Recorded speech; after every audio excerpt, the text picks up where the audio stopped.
Hi guys, this is Josa for Hashtag Pack, and today I'm gonna show you how to cook chicken and tomato sauce. And here are the ingredients: bawang, sibuyas, bagu beans, chicken of course, patatas. We also have asin and sugar, paminta, tomato sauce, and the petchay. So let's start.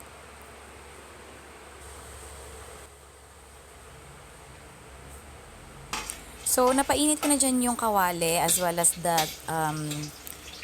mantika. Very little amount lang ng mantika ang nilagay ko kasi ayoko na masunog yung sibuyas at bawang natin kapag ginikisa. Um, Another reason is pag nilagay kasi natin yung chicken after that, um, may kasama siyang like mga balat and all, so ayaw natin masunog yon. Unti-unti natin siyang lulutuin or igigisa with the sibuyas and bawang.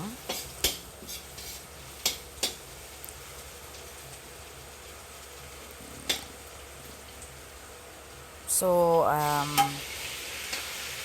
ayan. Gusto nating masigurado na each side of the chicken is magisa ng maayos with our sibuyas and bawang.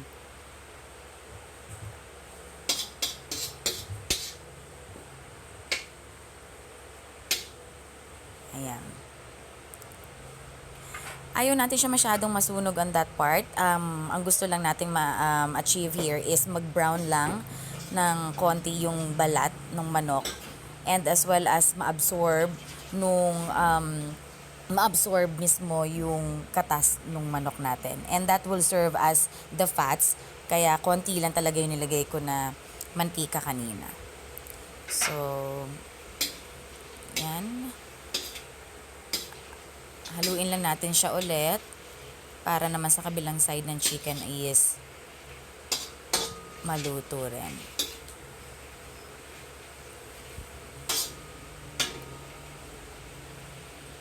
Yan. So,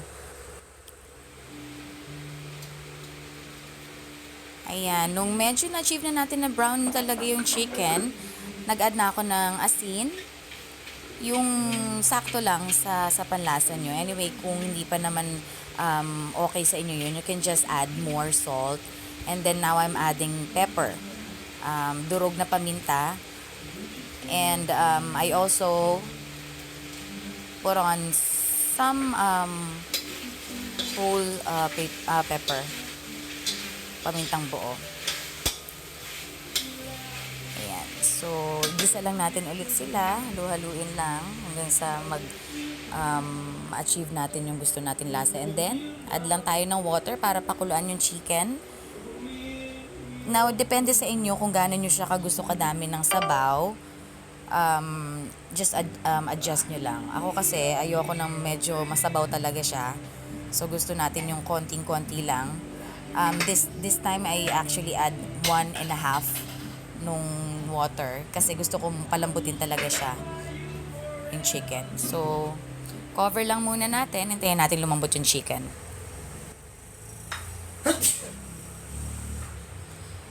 Ayan. So, malambot na siya. Then, I'm sure na na-absorb na nung chicken yung lasa or yung soup nung ano natin ng ingredients. And then, I added potatoes. Sa mga ingredients natin ng gulay today, yan ang pinakamatigas, so kailangan unahin siya. Pakukulaan muna natin siya. And then, takpan lang ulit, just for a few minutes. Now, kapag na-achieve niyo na yung gusto nyong lambot ng patatas, you can add sugar. Optional lang naman to kasi mas gusto ng mga bata na medyo matamis yung sabaw natin or yung sauce. Kasi maasim-asim ng konti yung tomato sauce. So, ayaw natin ng sobrang asim. So, ayan, in-add ko na rin yung tomato sauce. Then, nag-add lang ako ng konting water dun sa naiwan sa glass. Sayang naman. So, yan. Again, you can add a dish or you can add water pa if you want more sauce on that. But for me kasi it's enough na. So, I think that's it. Palalambutin or i-blend na lang natin ulit yung tomato sauce sa chicken. And then, pakuluan na lang din natin ulit. Takpan ulit natin for a few minutes.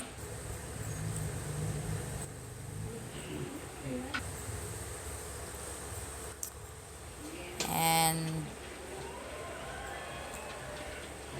there. Haluin lang natin ng konti after siya nakumulo. And sa part na to, yung patatas natin is sakto lang. Kaya we need to add na the Baguio beans bago pa malusdak yung patatas natin. Ayaw natin madurog yon. So, kailangan as early as now, ilagay na natin yung Baguio beans. Alright. So, few seconds lang. And then, after that, in-add ko na rin yung pechay natin. There. Depende rin sa inyo kung gaano nyo kagustong kadami ang gulay na ilalagay nyo. Kasi for me, the kids love talaga pechay. So, medyo marami-rami ang nilagay ko dito.